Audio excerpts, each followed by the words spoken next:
So today, August 21st, Bradley Manning was sentenced 35 years in prison for the WikiLeaks disclosures.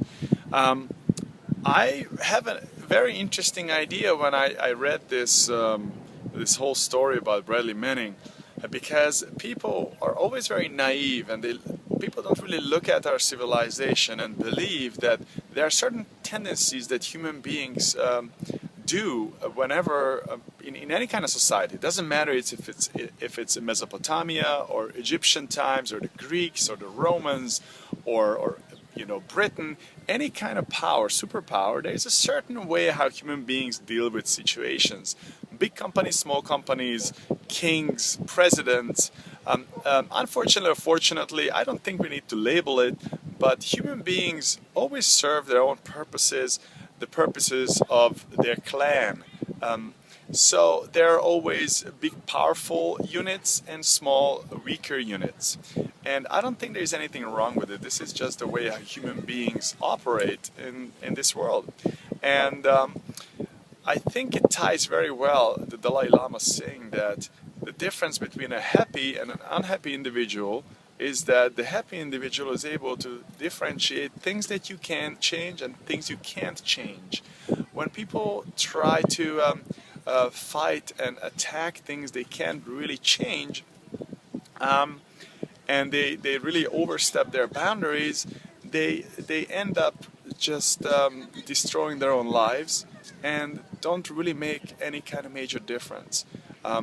That is why I believe our responsibility is always to take care of ourselves, what we can do in our lives to make the world a better place. That's our responsibility. So as soon as you try to change the order and you don't first take care of your own life and try to reach too far, that's when these kind of problematic situations happens in people's lives. So people can look at Bradley Manning as a hero by leaking information which potentially changed somewhat international politics. Who knows? That's the future will tell. But most importantly, this young man who's 25 will have to serve 35 years in prison. Now he might get out earlier, but as a matter of fact, he did something that maybe didn't really support his own well-being in the most effective way. So perhaps if he would have taken care of his own life and do this little by little, on the long run he could have made a bigger change. But from there is always the other side.